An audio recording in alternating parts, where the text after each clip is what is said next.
Hello YouTube, j'espère que vous allez bien. Bienvenue sur ma chaîne Just Cooking. Aujourd'hui, on se retrouve non pas pour une, ni pour deux, mais bien pour 3 recettes de petit déjeuner. Donc, c'est parti! On commence sans plus attendre tout de suite maintenant par la recette que j'affectionne le plus particulièrement, puisque c'est une recette que je fais quasiment tous les matins pour aller au travail parce qu'elle me tient bien au corps jusqu'au midi.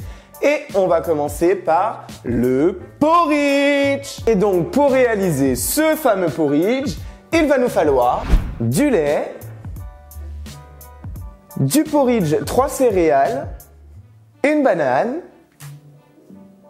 un mélange de fruits secs, du sirop d'agave et pour finir, des pépites de chocolat pour la gourmandise.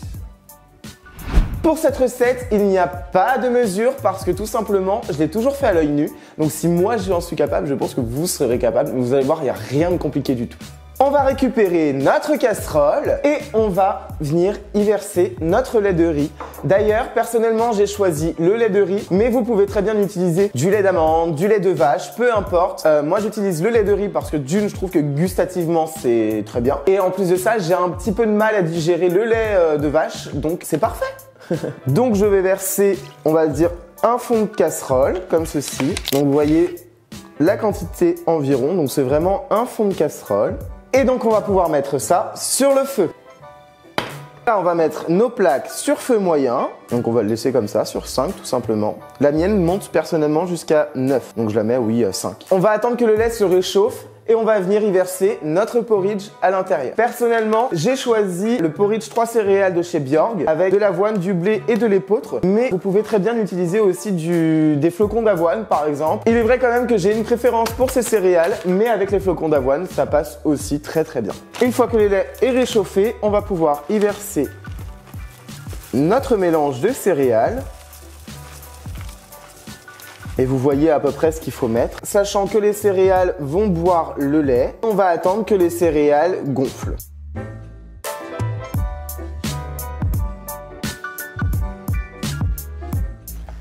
Une fois que les céréales ont bien absorbé le lait, on va venir attendre que ça refroidisse. Et pour ceci, je vais venir le verser dans un récipient. Donc c'est vrai que ça paye pas de mine comme ça, mais vous allez voir, vous m'en donnerez des nouvelles, c'est juste exquis. En attendant que ça refroidisse, on perd pas une seule seconde parce que le matin, comment dire qu'on est pressé, donc on va éviter de perdre du temps. Donc là, on va venir couper notre banane en petites rondelles. Avec la cuillère, je vais venir aérer un petit peu mon porridge, histoire que ça refroidisse un peu plus rapidement. Après, moi, personnellement, j'aime bien le manger chaud, pas bouillant non plus, parce que j'aime pas trop m'ébouillanter la goule dès le matin. Mais par contre, d'ailleurs, même pas que le matin, hein, j'aime pas m'ébouillanter la goule tout court. C'est vrai que je préfère chaud parce que d'une, ça permet de se réchauffer dès le matin, surtout avec les températures qu'on a à l'heure actuelle. Donc là, on va pouvoir y mettre nos bananes.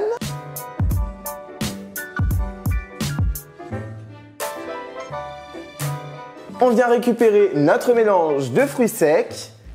Après, à l'intérieur, vous pouvez vraiment y mettre ce que vous voulez. Si vous voulez mettre des cerises, des fraises, peu importe. Franchement, là, vous pouvez laisser parler votre créativité. Et c'est selon vos goûts aussi. N'hésitez pas à vous amuser avec les ingrédients. On va faire à l'œil et selon aussi nos envies. Moi, je sais que j'aime bien quand il y a du côté croquant, quand il y a beaucoup de fruits. J'adore les fruits depuis tout petit. Tout ce qui est sucré, en fait, hein, moi, je suis fan. Puis, on vient récupérer le meilleur du meilleur, nos pépites de chocolat. Et on va venir les mettre. Alors là, je vais y aller avec parcimonie. Hop. Comme ceci. On va finir par y rajouter notre sirop d'agave. Vous pouvez aussi y mettre du sirop d'érable, vous pouvez y mettre du sucre si vous préférez. Moi, je sais que personnellement, en liquide, je préfère largement parce que ça se mélange beaucoup plus simplement. Personnellement, je choisis le sirop d'agave parce qu'il a un indice de glycémie qui est très bas. Pour autant, il a un haut pouvoir sucrant, donc c'est beaucoup mieux. On a le café du matin avec son petit sucre, on a les bananes, on a les fruits secs, on a les pépites de chocolat, même si c'est du chocolat noir intense. Donc tout ça, c'est quand même déjà bien sucré. Donc personnellement, je préfère y rajouter quelque chose qui a un goût de sucre, mais qui ne l'est pas tant que ça. C'est fermé. L'avantage aussi du sirop d'agave, c'est que vous pouvez le mettre dans tout, dans vos boissons, dans vos préparations comme ceci. Vous pouvez le mettre aussi sur des pancakes, vous pouvez le mettre sur plein de choses, des crêpes, des choses comme ça. Et donc pour les personnes qui ont du diabète, c'est quelque chose qui peut être carrément une bonne alternative au sucre.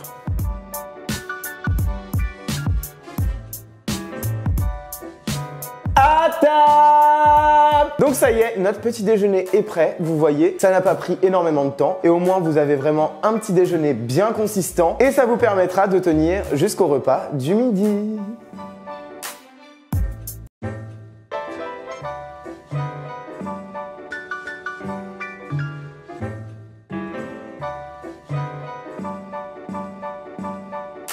Du coup, on se retrouve le lendemain pour la seconde recette. On va venir réaliser une pâte à tartiner maison. En plus, c'est beaucoup plus écologique, on va pas se mentir. Parce que le Nutella, c'est bien beau, c'est bien bon, mais c'est pas aussi sain déjà premièrement. Et en plus de ça, c'est pas très bon pour l'environnement. Et en plus, ça rime. Et donc, pour la pâte à tartiner maison, il nous faudra 125 g de noisettes, 125 g de chocolat noir, 22 g de sucre glace et pour finir, 20 g d'huile. Pour commencer cette recette, on va devoir torréfier nos noisettes et pour cela, on va préchauffer notre four à 150 degrés. On va venir récupérer nos noisettes et les déposer sur une plaque qui va aller au four pendant 10 minutes.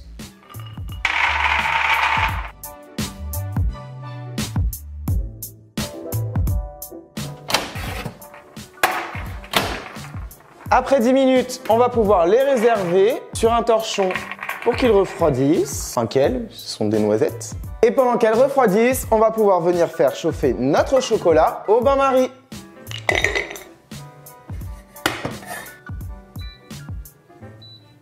Une fois que nos noisettes ont bien refroidi, on va pouvoir venir dans notre torchon les frictionner.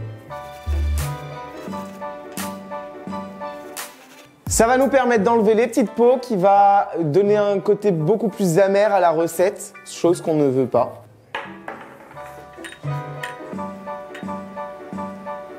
Une fois qu'on a enlevé le maximum des peaux, on va pouvoir venir les verser dans notre blender.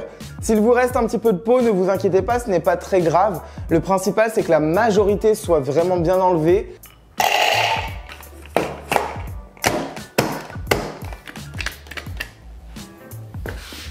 Ok. Ouais. Quand on branche, c'est mieux. Et on va pouvoir mixer le tout jusqu'à obtenir une poudre très fine.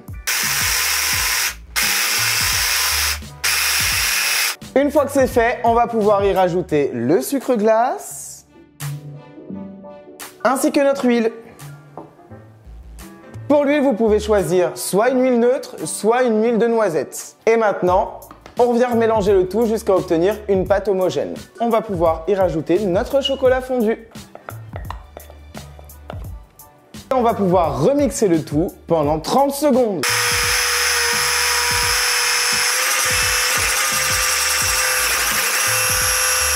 Une fois que notre préparation est terminée, on va pouvoir venir le verser dans un contenant.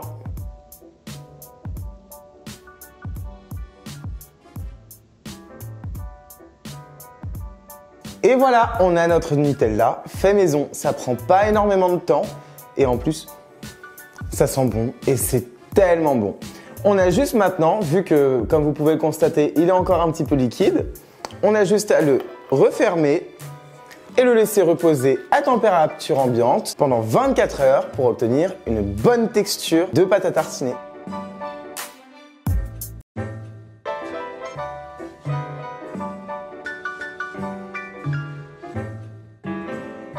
Et on passe tout de suite à la dernière recette de cette vidéo, qui n'est autre que de la brioche perdue. Et pour la brioche perdue, il nous faudra 200 ml de lait, 40 g de sucre en poudre, un sachet de sucre vanillé, 2 œufs, du beurre pour la cuisson et la star de cette recette, la brioche. Alors rien de plus simple, on va juste venir mettre tous les ingrédients dans notre robot et on va mixer le tout. Vous pouvez le faire aussi au fouet manuel, ça fonctionne très très bien. On commence par mettre nos œufs,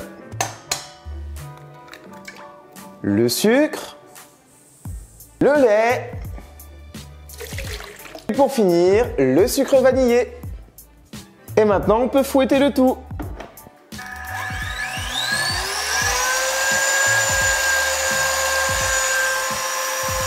Une fois fait, on va pouvoir verser notre préparation dans un saladier ou bien dans une assiette creuse si vous préférez. On peut réserver notre préparation. On va pouvoir venir se munir de notre brioche ainsi que notre couteau. Pour la première tranche, on va venir couper la toute première partie finement. On peut le réserver et même le manger. Tenez monsieur. Là, on va pouvoir définir nos tranches.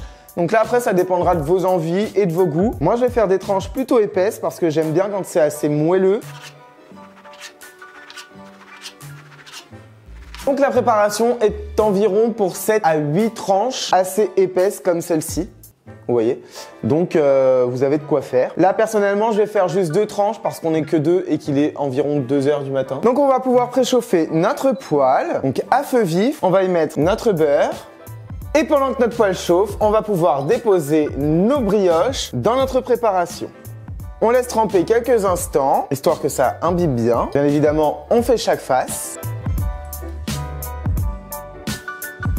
Une fois que notre poêle est bien chaude, on va pouvoir y déposer notre brioche. Et pendant que la première surface est en train de cuire, on va pouvoir venir du coup préparer notre deuxième brioche. Et on va l'installer à côté de sa jumelle. Aïe, c'est chaud. On va pouvoir retourner notre première brioche.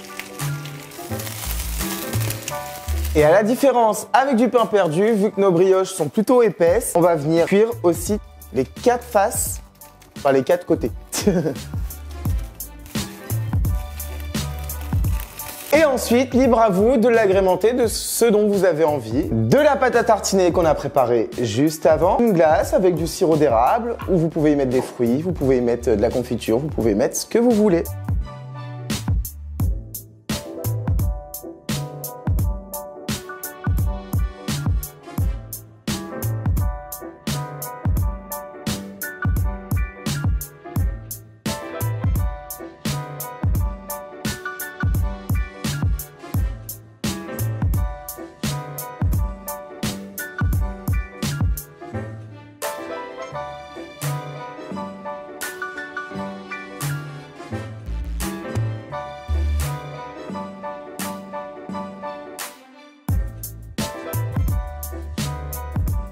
Et voilà, cette vidéo touche à sa fin. J'espère que ces recettes vous auront plu. Si c'est le cas, n'hésitez pas à me laisser un petit like, un petit commentaire, à partager cette vidéo.